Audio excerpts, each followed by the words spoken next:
Hello aspirants, vision WBCS এ তোমাদের সবাইকে স্বাগত। একটা খুব কমন প্রশ্ন তোমরা সাধারণত করে থাকো যে যেকোনো অপশনাল সেটা যখন নেব তখন কেন নেব? ঠিক আছে? এই কেনটা তোমাদের জন্য খুব স্বাভাবিক একটা প্রশ্ন। আমি সানি দে, আমি তোমাদের সোশিওলজি শিক্ষক।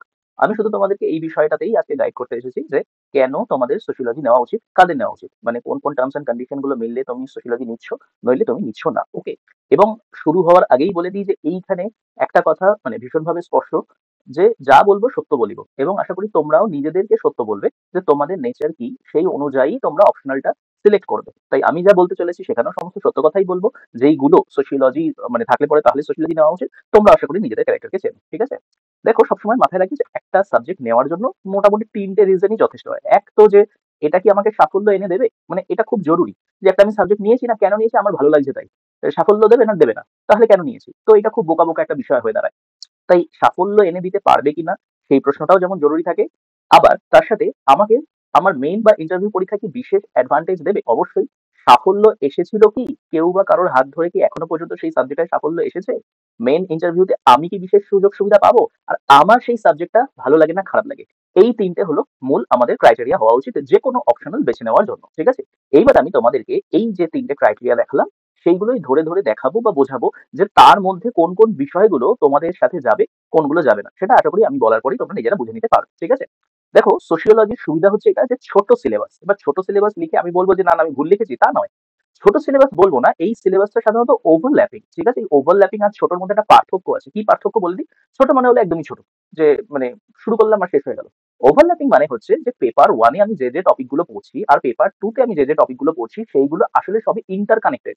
ঠিক আছে? অর্থাৎ এইভাবে যদি কেউ ভাগ করে যে স্যার এই এডুকেশন এন্ড মোবিলিটি এটা কোন মানে চ্যাপ্টারের আন্ডারে পড়ছে বা এটা কোন পেপারের আন্ডারে পড়ছে বলতে পারবো না, কারণ এডুকেশন এন্ড মোবিলিটি থেকে অলরেডি পেপার ওয়ানে এবং পেপার টু তে একই বছরে প্রশ্ন এসে গেছে। ঠিক আছে? তো এরকম আরো অনেক চ্যাপ্টার আছে, যেমন ধরো সামাজিক স্তরবিন্যাস, ধর্ম, অর্থনীতি, এরকম মানে sociology of economics, sociology of religion, এই জায়গাগুলো থেকে দুটো পেপারেই প্রশ্ন আসে। তো এর যে আন্তঃসম্পর্ক, সেই কারণে সিলেবাসটা আসলে ছোট। তাহলে আমি এই সিলেবাস ছোট এটা আশা করি ব্যাখ্যা করে দিতে পারলাম। আসলে পুরো বিষয়টা হলো ওভারল্যাপিং। ওকে? আচ্ছা, রিপিট প্রশ্ন কতটা আসে বা চান্স কতটা থাকে একদম পার্সেন্টেজে বলে দিচ্ছি। প্রায় 70 to 80% কোশ্চেন কিন্তু রিপিট হয়। কোশ্চেন রিপিট হয় কিন্তু কোশ্চেনের ধরন এক থাকে না। সবসময় আমি একটা কথা বলি, মাথায় রাখবে, যেই প্রশ্নগুলো ঠিক আছে যদি হয় কোশ্চেন ইজি, সবসময় মাথায় রাখবে তার আনসার হবে হচ্ছে ডিফিকাল্ট। আবার উল্টোটা, যার কোশ্চেন হবে ডিফিকাল্ট, আনসার হবে ইজি। মানেটা এটাই দাঁড়ালো যে যদি একটা প্রশ্নের উত্তরটা সবাই জানে যে সেটা সহজ একটা উত্তর, প্রশ্ন তারা প্রত্যেকবার ঘুরিয়ে ফিরিয়ে দেবে। এটা সোশিওলজিতে করে। আনসার যেহেতু সহজ হয়, প্রশ্ন এমন করবে তুমি পরীক্ষার হলে দেখে ভাববে যে মা এটা কি প্রশ্ন, এটা তো আমি পড়িনি। অর্থাৎ প্রশ্ন ঘুরিয়ে দেওয়ার প্রবণতা থাকবে। আবার এটা মনে রাখবে যে কোনো পরীক্ষার ক্ষেত্রে আনসার ধরো ডিফিকাল্ট, সেক্ষেত্রে তোমাকে প্রশ্ন নিয়ে কোনো কারসাজি রিসার্চ এক্সপেরিমেন্ট তারা করবেই না। তারা সরাসরি তোমায় প্রশ্নটা দিয়ে বলবে যে নে লেখ। তার মানে কি, প্রশ্ন সোজা, আনসারটা তার ডিফিকাল্ট। এক্ষেত্রে কিন্তু সোশিওলজি ক্ষেত্রে যেটা করে যে একই প্রশ্ন ঘুরিয়ে ফিরিয়ে আসতে থাকে, প্রায় 70 to 80% দেখা যায় প্রত্যেক পরীক্ষায় ওই রিপিটের প্রবণতা একটা থেকেই যায়। তাহলে এইটা আশা করি একটা বেশ ভালো রিজন হতে পারে তোমাদের যে কেন আমার সোশিওলজিটা নেওয়া উচিত। ওকে? তুলনামূলকভাবে প্রস্তুতিতে কম সময় লাগে। স্যার কতদিন লাগে? দেখো, আমি মানে আমাদের যে ব্যাচ গুলো চলবে, তোমাদের যে টাইমিং গুলো দেওয়া হবে সেটাই মোটামুটি 6 to 8 মান্থ। ঠিক আছে? একটা বাফার টাইম ধরেও 6 to 8 মান্থ, কেন এর মধ্যে দিব্যি আরামসে শেষ হয়ে যায়। অন্যান্য অপশনালের কত সময় লাগে আমি জানি না, কিন্তু সোশিওলজির ক্ষেত্রে এই টাইমটাই যথেষ্ট। আবার আরেকটা স্ট্যাট বলে রাখি, সেটা হচ্ছে যে এর আগে সাধারণত অপশনাল রিলেটেড এতটা কনসিয়াসনেস মানুষের মধ্যে ছিল না, মানে অ্যাওয়ারনেস ছিল না। তো হতো কি যে প্রিলিমসটা তারা দিত, ঠিক আছে, রেজাল্টটা বেরোতো ওই ফেব্রুয়ারির দিকে, ব্যাস তারপরেই তারা ঝাঁপিয়ে পড়ে মেন্সের প্রিপারেশন শুরু করতো। তার মানে হচ্ছে এই ফেব্রুয়ারি, মার্চ, এপ্রিল, মে, জুন, জুলাই, ব্যাস এই যে 4-5 মাস, তাতে তারা কিন্তু এই সাবজেক্টটা রেডি করে নিত। তো এখন ট্রেন্ডটা একটু চেঞ্জ হয়েছে। এখন মানুষজন ওই প্রিলির অপেক্ষায় বসে থাকে না, প্রিলির অনেক আগেই তারা প্রিপারেশন শুরু করে দেয়, কারণ তারা কোথাও না কোথাও এটা গুরুত্বটা বুঝতে পেরেছে। তো সেই সময়টাও কিন্তু আমাদের জন্য মানে যথেষ্ট। তো যদি কারোর কাছে 6 থেকে 8 মাস থেকে থাকে, তাহলে সে ইজিলি এই সিলেবাসটা শেষ করে দিতে পারবে। ওকে? হ্যাঁ, তবে অবশ্যই নির্দিষ্ট গাইডেন্সের আন্ডারে। কেউ যদি নিজে ঝাঁপিয়ে পড়ে যে এই সমুদ্র আমি এবার পার করবো, এপারে থেকে ঝাঁপাবো, ওপারে গিয়ে উঠবো, তাহলে একটু সমস্যা হয়ে যায়। নির্দিষ্ট গাইডেন্সের আন্ডারে থাকলে 6 থেকে 8 মাস যথেষ্ট। ওকে? এর পরবর্তীতে মূল যেটা সুবিধা সেটা হলো যে নিজের ভাষায় লেখা যায়। যখনই আমাকে কেউ জিজ্ঞাসা করে যে স্যার সোশিওলজিটা আমি কোন ভাষায় লিখবো, আমি সবসময় বলি যে তুমি ভাবো কোন ভাষায়। ঠিক আছে? তুমি মনের ভাব প্রকাশ করো কোন ভাষায়। তো যেইটা তোমার মনের ভাব প্রকাশের ভাষা সেইটাই। তো হতেই পারে যে কেউ ইংলিশে ভাবে বা ইংলিশে লিখতে সে বেশি পারদর্শী, স্বাভাবিক, কারো সেটা বাংলা হতে পারে। তাহলে এখানে আলাদা করে তোমাকে একটা ওই মানে ভাষা সমস্যায় পড়তে হচ্ছে না যে অন্য একটা ভাষায় আমাকে লিখতেই হবে নইলে নাম্বার পাওয়া যায় না, এই গল্প কিন্তু এখানে নেই। ওকে? তাই তুমি শুধু কনসেপ্ট রেডি করছো, কনসেপ্ট রেডি করে তুমি যে ভাষায় ভাবছো সেই ভাষাতেই পরীক্ষার হলে প্রশ্ন দেখছো, দেখে সেই নিজের ভাষাতে লিখে দিয়ে চলে আসছো, ঠিক আছে? কম্পিটিশন কম মানে কি জানো তো, যে একটা নির্দিষ্ট সাবজেক্ট, একটা কিছু পপুলার যে অপশনাল সাবজেক্ট গুলো রয়েছে, সেটা দেখবে যে একটা গোটা বিল্ডিং লেগে যায় সেখানে ছেলে মেয়েদেরকে ধরানোর জন্য, এত লোকজন মানে সেই অপশনালটা নিয়েছে। সেক্ষেত্রে সোশিয়োলজিতে একটা ঘরও ভরানো সম্ভব হয় না, বা একটা ঘরের হয়তো হাফ সাইড ভরে বাকি হাফ সাইড খালি থাকে, যে বা যারা এক্সাম দিতে গেছো তারা দেখেছো। তো কম্পিটিশন, কোন একটা নির্দিষ্ট সাবজেক্টের কম্পিটিশন যদি এতই কম হয়, এবং যে বা যারা যায় তাদের মধ্যে হয়তো হার্ডলি 10 জন প্রিপারেশন নিয়ে গেছে, অর্থাৎ যদি 60 থেকে 70 জন হল অব্দি পৌঁছে গেছে বলে ধরে নিই, তার মধ্যে হয়তো 10 জন সঠিক প্রিপারেশনে আছে।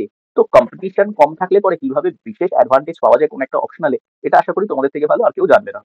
এই যে সিলেবাসের কথা একটু আগেই বললাম একদম ফার্স্টে শুরুতেই, এটা ওভারল্যাপিং হতে পারে, কিন্তু না সেটা না নির্দিষ্ট, এমন না যে এমন কোন কোন জায়গা থেকে চলে আসছে যেটা আমি দেখিনি, পড়িনি, সিলেবাসের মধ্যে নয়, আমার কভার করা হয়নি, এরকম বিষয় কিন্তু নেই। আমরা যদি নির্দিষ্ট ভাবে ধরে ধরে পুরো সিলেবাসটা একবার কভার করে ফেলতে পারি, যেহেতু ওভারল্যাপিং, তাই নির্দিষ্ট সময় শেষ করা, পুরোটা কভার করে ফেলা এবং সেখান থেকেই প্রশ্ন আসা এবং সেগুলো লিখে দিয়ে আসা নিজের মনের ভাব প্রকাশ করে, যে ভাষাতেই হচ্ছে বাংলা বা ইংলিশ, পুরোটাই কিন্তু সম্ভব হয়। ওকে। আর অ্যানালিসিস করবে, সেই analysis টা আমি করে দেবো তোমাদের হয়ে, তত তোমার কাছে বিষয়টা ক্লিয়ার হয়ে যাবে, তোমরা আরো বেশি কনফিডেন্স পাবে। দেখতে পাবে যে নির্দিষ্ট জায়গা থেকে প্রত্যেক বছর প্রশ্ন এসেছে, এই অ্যানালিসিসটা আমরাই করবো আমাদের এই ভিডিও সিরিজে, যে বলে দেবো যে কোন কোন জায়গা থেকে প্রশ্ন এসেছে। এবং যেখানে কিনা মানে যেহেতু সায়েন্সের সাবজেক্ট না, আমি নির্দিষ্ট নাম করছি না, এমন অনেক সাবজেক্ট আছে পপুলার অপশনাল সাবজেক্ট যেখানে সায়েন্সের কিছু পার্ট থেকে থাকে, ঠিক আছে? তো সেই জিনিসগুলো যে বা যারা হিউম্যানিটিজ ব্যাকগ্রাউন্ড থেকে আসে তাদের পক্ষে তোলা যথেষ্ট মুশকিলের হয়ে যায়। আবার সোশিওলজির ক্ষেত্রে সুবিধা বলতে পারো যে এমন না যে হিউম্যানিটিজ থেকে যে বা যারা আসে তারাই বিশেষ সুবিধা করে। আমার এই রিসেন্ট মানে আমি স্ট্যাট বলছি, সেটা হচ্ছে যে যে বা যারা টেকনিক্যাল ব্যাকগ্রাউন্ড থেকে আসে, সায়েন্স ব্যাকগ্রাউন্ড থেকে আসে, দেখা যায় যে তাদের মধ্যে সুন্দর করে সোশিওলজি লিখে আসার প্রবণতাটা কিন্তু বেশি। এক্সাম্পল অবশ্যই দিতে পারি, সেখানে প্রীতম মিশ্রর নাম বলতে পারি, সেক্ষেত্রে হচ্ছে অন্যান্য যে বা যারা র্যাঙ্ক করেছে সোশিওলজি নিয়ে তাদের নাম বলতে পারি। তো এরা কিন্তু একদম ওই টেকনিক্যাল ব্যাকগ্রাউন্ড থেকেই এসেছিল, ঠিক আছে? তো টেকনিক্যাল ব্যাকগ্রাউন্ড থেকে এসে দেখো কি সুন্দর তারা সাবজেক্টটাকে তুলে নিয়েছে। তো যেহেতু মানে সায়েন্স জানতেই হবে বা সায়েন্সের কিছু এসে তোমাকে নতুন করে শিখতে হচ্ছে, এই গল্পগুলো কিন্তু থাকে না। তো যতগুলো অপশন তোমাদেরকে আমি দেখিয়েছিলাম যে সাকসেস ওরিয়েন্টেড রিজন, আশা করি এই কারণগুলো যথেষ্ট যে আমরা কেন এটা নেব, অর্থাৎ সাফল্যের দিকে এগোতে গেলে যে যে আমার মানে বাধা বিপত্তিহীন একটা কন্ডিশন থাকা উচিত, আমার মনে হয় এই কন্ডিশন গুলো তোমাদের জন্য যথেষ্ট। এরপরেও যদি আমরা দেখতে চাই যে মেইন বা ইন্টারভিউতে কি বিশেষ সুযোগ সুবিধা পাবো, হ্যাঁ অবশ্যই পাবে। সেটা হচ্ছে যে তোমার বাংলা বা ইংলিশ ডেসক্রিপটিভ পেপারের প্রিপারেশন তো আমাদের নিতেই হয়। তো দেখা যায় যে সেই যে টপিক গুলো এসেছে তোমাদের প্রতিবেদন বা চিঠি, ঠিক আছে, সেইগুলোই দেখো সমাজ রিলেটেড টপিক গুলোই আসে। যে বা যারা সোশিয়োলজি নিয়ে পড়েছে, তোমরা যদি ইন্টারভিউ গুলো দেখো টপারদের, তারা মানে তাদের বাংলা বা ইংলিশ ইংলিশ ডেসক্রিপটিভ পেপারে তারা বিশেষ হেল্প পায়, ঠিক আছে? বিশেষ হেল্প পায় বলতে তাদের আলাদা করে আর ভাবতে হয় না, কারণ তাদের ওই জিনিসগুলো নিয়ে মানে অন্যান্য সাবজেক্ট থেকে যে বা যারা আসছে অপশনাল সাবজেক্ট থেকে, তারা রীতিমতো সেখানে বসে ভাবছে যে এই টপিক আমি কি লিখবো, বা হয়তো বাড়ি থেকে প্র্যাকটিসও করে এসছে। কিন্তু সোশিওলজিতে তো সেই সামাজিক বিষয়গুলো নিয়েই আলোচনা হচ্ছে, তাই তাদের যে রাইটিং প্যাটার্ন, যে কিভাবে তারা লিখে দিয়ে আসছে, সেই কন্টেন্টটাই কিন্তু সবার থেকে আলাদা হয়ে যায়।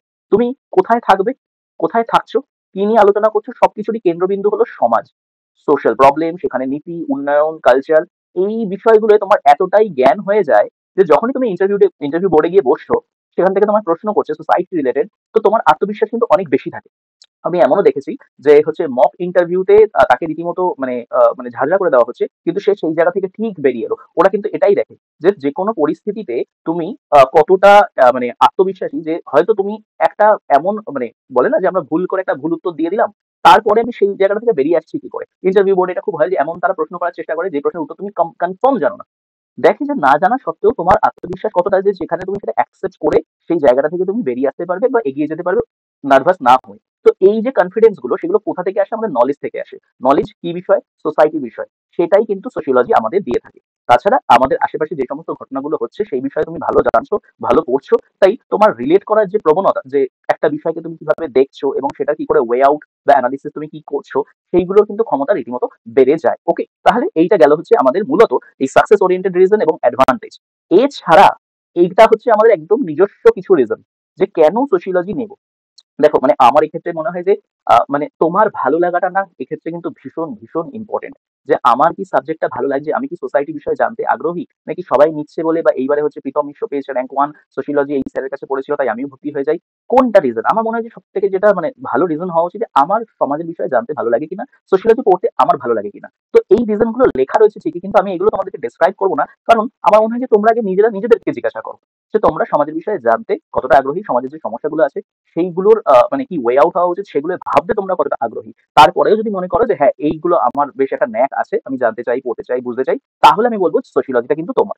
তাছাড়া মানে তোমাদের তো প্রশ্ন এটাই থাকে যে স্যার অনেক জ্ঞানের কথা শুনলাম, এবার একটু বলুন তো যে মোটামুটি কেউ পেয়েছে কিনা। দেখো খুব দুঃখের কথা বলি, এইটা হচ্ছে রেজাল্ট, ঠিক আছে, 2022-এর, দেখতেই পাচ্ছ 2022-এর রেজাল্ট। এর আগেও তো আমি পড়াচ্ছি, মানে আমি তো পড়াচ্ছি প্রায় 2018 থেকে 2017-18। তো যখনই কেউ বা কারা ভর্তি হতে আসতো, তারা জিজ্ঞাসা করতো যে স্যার আপনার কাছে পড়ে কি এর আগে কেউ সাকসেস পেয়েছে? আমি একদম সরাসরি বলে দিতাম যে না ভাই, না বন্ধু, কেউ আমার কাছে এর আগে পড়ে পায়নি। ভাগ্যিস এরা আমায় এইভাবে জাজ করেনি, ভাগ্যিস এরা সোশিওলজিকে এইভাবে জাজ করেনি, এবং এই প্রশ্নগুলো করেনি বলেই বা মানে বিশ্বাসটা রাখতে পেরেছিল বলেই তারা হয়তো আজ নিজেদেরকে এই ফ্রেমে দেখতে পাচ্ছে, মানে তারা যেটা অ্যাচিভ করেছে। মাঝে, মাঝে না মানে আমরা দেখি যে তোমার ওখান থেকে কতজন পেলো, আপনি কাকে পাওয়ালেন। এটার থেকে বড় কথা হচ্ছে যে আমি কি করতে পারবো এই সাবজেক্টটা নিয়ে। আপনি গাইডেন্স ভালো, মানে আপনি পড়াচ্ছেন ভালো, ব্যাস বাদবাকিটা আমি দেখে নেবো। শুধু এইটুকুতেই কিন্তু আজ তারা এখানে পৌঁছেছে। তো আজ হয়তো আমি তোমাদেরকে এনাদের ছবি দেখিয়ে বলছি যে দেখো আমার থেকে তারা পেয়েছে, ঘরের ডিরেক্ট স্টুডেন্ট ছিল আমার। বাট এটুকুই বলবো যে শুধুমাত্র এগুলো দেখেই ঝাঁপিয়ে পড়ো না। শুধু নিজেকে একটু প্রশ্ন করো যে তুমি নিজে কতটা আত্মবিশ্বাসী যে নিজেকে তুমি মানে মানে ঢেলে দেবে, বলে না যে মানে একদম নিজেকে পুরো একদম উজাড় করে দেবে। তো সেইটা একটু খালি মাথায় রেখো, ওকে?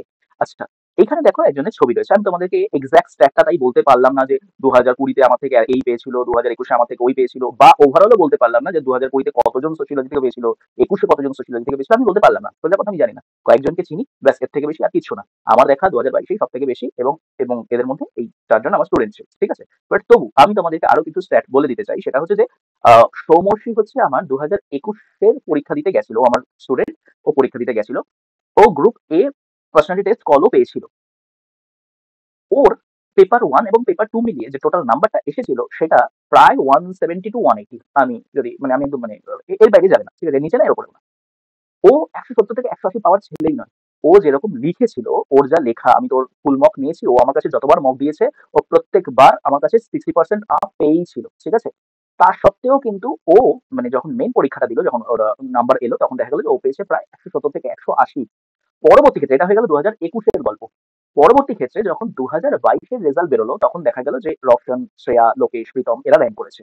আমি তাই তোমাদেরকে নির্দ্বিধায় বলতে পারি, এর আগে যে বা যারা খাতা দেখতো বা যে প্রসেসে খাতা দেখা হতো, তার থেকে এখন সেই প্রসেস বদলে গেছে। এর আগে মানে 2021-এর পূর্ববর্তীতে খাতা দেখা হলে সেখানে নাম্বার দেওয়া হতো না। এটা বলতে আপত্তি নেই যে দেখা যেত যে নির্দিষ্ট কিছু সাবজেক্ট, সেই সাবজেক্টগুলোয় নাম্বার আসে, সোশিওলজিতে নাম্বার আসছে না। তাই 2000 হচ্ছে আমাদের জন্য ভীষণ মানে একটা মানে ল্যান্ডমার্ক, যে 2021, যে এর আগে যে বা যারা পরীক্ষা দিয়েছে তারা এই ভিডিওটা যদি দেখে থাকো, তারা রিলেট করতে পারবে সোশিওলজির সাথে, যে তারা নাম্বার পেতে না হয়তো বিভৎস ভালো দিয়েছো। এক তো তোমাদের ডেসক্রিপটিভ পেপারে নর্মালাইজেশন প্রসেস নেই কিছু, তাছাড়া নির্দিষ্ট কিছু ফেভারিটিজম সেটাও দেখা গেছিল। হঠাৎ করে সেটা কিন্তু 2022-এ চেঞ্জ হলো। এবং বলে রাখি যে 2021-এর আগে মানে মানে ব্যাচ অনুযায়ী বলছি আমি, এমনও সময় গেছে যে যখন ধরো আমাকে কেউ জিজ্ঞাসা করছে যে স্যার আমি আপনার কাছে ভর্তি হবো সোশিওলজির জন্য, আমি স্পষ্ট হয়ে বলে দিচ্ছি দেখো বন্ধু, 2021 অব্দি যে বা যারা পরীক্ষা দিয়েছে তারা কিন্তু খুব ভালো নাম্বার পায়নি। তো তুমি ভেবে ভর্তি হও, তুমি কি সোশিওলজিটাকে ভালোবাসো সেই কারণেই ভর্তি হচ্ছ, যে না আমি লড়ে যাবো সোশিওলজি নিয়ে, নাকি তুমি মনে করছো যে না এই সাবজেক্টে নিলে অনেক নাম্বার পেয়ে যাবো তাই ভর্তি হচ্ছ। মানে দুটো রিজন আলাদা। যে এক, স্যার আমি সাবজেক্টকে ভালোবাসি, এখন নাম্বার উঠছে না ঠিকই, কিন্তু আমি ঠিক নাম্বার তুলতে পারবো বা পরবর্তীতে নাম্বার উঠবে, আমি তাই ভর্তি হতে চাইছি। ঠিক আছে? তো সেই যদি রিজনটা হয় তাহলেই ভর্তি হও, এবং রীতিমতো এই কথাগুলো স্পষ্টভাবে স্টুডেন্টদেরকে বলে দিতাম। কেন কাউকে ঠকাতে যাবো? ঠিক আছে? কাউকে তো ঠকানোর কোনো মানে হয় না যে হ্যাঁ, হ্যাঁ এই সাবজেক্টে নিয়ে অনেক নাম্বার তুলবি, অনেক নাম্বার তুলবি। তো একদম বলে দিতাম। তখন কিন্তু 2022 এর রেজাল্ট বেরোয়নি। কারণ দেখতে পাচ্ছি যে ট্রেন্ড, যে নাম্বার দিচ্ছে না, নাম্বার আসছে না। অনেক খেটে খুঁটে 170, 180 তুলতে পারছে। হঠাৎ করে আমরা অপেক্ষায় ছিলাম। আমরা অপেক্ষায় ছিলাম যে জানতাম যে একদিন হয়তো এই সিনারিওটা বদলাবে। কারণ যে প্রসেসে দেখা হচ্ছিল সেক্ষেত্রে আন্দোলন চলছিল। আমরা প্রোটেস্ট করছিলাম যে না, কেউ না কেউ তো এমন দেখছে যে যোগ্য যে নাম্বারগুলো দেওয়া উচিত সেই অনুযায়ী নাম্বার দিচ্ছে না, বাদ বাকি সাবজেক্টগুলো যেগুলো পাচ্ছে। দেখলাম 2022-এ হঠাৎ করে সেই সিনারিওটা চেঞ্জ হলো, এবং এটা খুব অ্যালার্মিং ছিল। ঠিক আছে? অ্যালার্মিং এই কারণে বলছি যে শুধুমাত্র যে আমার স্টুডেন্টরাই কিছু সাকসেস পেয়েছে তা না। সোশিওলজি থেকে অনেকজন সাকসেস পেয়েছে। যখনই দেখতে পাচ্ছি যে সোশিওলজি থেকে অনেকজন সাকসেস পেয়েছে, তার মানে এটাই বোঝাচ্ছে যে হাত বদল হয়েছে, প্রসেস বদল হয়েছে। তাই এরপর আর আবার আগের মোড়ে ফিরে যাবে এই চান্স থাকে না। অর্থাৎ বলি না যে দ্বার খুলে যাওয়া, তো দ্বার খুলে গেছে। ঠিক আছে? রুদ্ধ দ্বার খুলে গেছে। এখন তাই আর ফিরে তাকানোর বা পেছন দিকে তাকানোর কোন রকম কোনো গল্প নেই। এখন শুধু সামনে এগিয়ে যাওয়ার গল্প। এটা যদি হয় 2022-এর রেজাল্ট, আমি 2023-এর রেজাল্ট নিয়ে আরো বেশি আশাবাদী। পরবর্তীতে যত দিন যাবে আমি আশাবাদী, মানে ছিলাম, আছি, থাকবো। কারণ আমি সব ফেজ দেখে নিয়েছি। সেই ফেজ যেখানে কিনা স্টুডেন্টরা পড়াশোনা করেও নাম্বার পেত না, সেই ফেজ থেকে শুরু করে এখনের ফেজ যেখানে কিনা মানুষজন তাদের উপযুক্ত নম্বর পাচ্ছে, সবটাই দেখে নিয়েছি। তো একদম তোমাদেরকে সাকসেসের গল্পটা সোজাসুজি ভাবে একদম ভাবে সামনে রাখলাম, যে কি আগে ট্রেন্ড ছিল, ট্রেন্ড বদলেছে। এবার হ্যাঁ, একজন আমাকে এরকম প্রশ্ন করেছিল, তাহলে কি স্যার এরকমও চান্স আছে যে এর পরবর্তীতে সোশ্যাল মিডিয়া নাম্বার দিচ্ছে না? যে ফার্স্টে দিত না, তারপর হচ্ছে কেউ পেলো, তারপর হচ্ছে আর পাচ্ছে না। আমি বলছি যে সাধারণত এটা হয় না। সাধারণত এটা হয় না। যে তোমরা যদি এটাও বিশ্বাস করো যে WBCS এ সাধারণত প্রত্যেকবার একেকটা অপশনালকে বিশেষ মাহাত্ম্য দেওয়া হয়, সেই থিওরিও যদি আমি ফলো করি, তাহলে একবার যখন এইরকমভাবে এরা রুদ্ধদ্বার খুলে দিয়েছে, তাহলে সেটা বন্ধ হওয়ার আর কোন রকম এদের প্রবণতা নেই। মানে অ্যাকর্ডিং টু দেয়ার মানে ব্যাকগ্রাউন্ড বা হিস্ট্রি, যে একবার খুলে গেছে মানে খুলে গেছে। ব্যাস এবার হচ্ছে শুধু এই সামনের দিকে এগোবে, সামনের দিকে দৌড়বে। ওকে? আ শুধুমাত্র যে তারা মানে পাস করেছে বলেই তাদেরকে নিয়ে এখন মাথা নাচানাচি করছি তা নয়। এরা হচ্ছে আমাদের মানে সেন্টার ভিজিটের ছবি, যেখানে কিনা প্রত্যেক বছর তারা পরীক্ষা থেকে বেরোবার পর তাদের সাথে আমি দেখা করতে যাই। ঠিক আছে? এই ছবিগুলোর মধ্যেই তোমরা সবাইকে পেয়ে যাবে। কেউ হয়তো তাড়াহুড়ো থাকে, তারা হয়তো আগে চলে যায়। অর্থাৎ এক তো সাফল্য পাওয়ার আগের ছবি, সাফল্য পাওয়ার পরের ছবি। ঠিক আছে? এটা হচ্ছে আমাদের নতুন ব্যাচ ওপেনিং এর ছবি। পরবর্তীতে এখানে যদি মানে মানে পরের বছরও হয়তো এরকম একটা ভিডিও বানাবো, সেখানে যদি তোমরা নিজেদের ছবি দেখতে চাও, তাহলে অবশ্যই ব্যাচে এনরোল করে নিও। যা ডিটেইল আছে তোমরা এই ফোন নাম্বারে মেসেজ করে, ফোন করে জেনে নিতে পারো, WhatsApp এ মেসেজ করে। ঠিক আছে? আ আজকে আমরা কি ডিসকাস করলাম বেসিক্যালি? যে সোশিওলজি কেন নেব এবং সাকসেস রেটটা সেটাও দেখে দিলাম। সাকসেস রেট হয়তো দেখাতে পারলাম না। বাট কিভাবে আমরা এই সাকসেসের দোরগোড়ায় এসেছি সেটা দেখাতে পারলাম। এর পরবর্তীতে কি টপিকের উপর ভিডিও আসবে সেটা তোমাদের চোখের সামনে রয়েছে। ঠিক আছে? তাহলে চলো এই প্রত্যেকটা টপিক নিয়ে আমরা ধরে, ধরে ডিটেইলে আলোচনা করব এরকমই ভাবে, একদম সত্যি কথা বলে, যাতে তোমরা এট লিস্ট বিপথে না চলে যাও এবং তোমরা নিজেদের নেচার বুঝে একদম সঠিক অপশনাল নিয়ে তোমরা সাফল্য লাভ করতে পারো। ঠিক আছে? চলো তাহলে দেখা হচ্ছে আমাদের পরের ক্লাসে, পরের ভিডিওতে, পরের লেকচারে।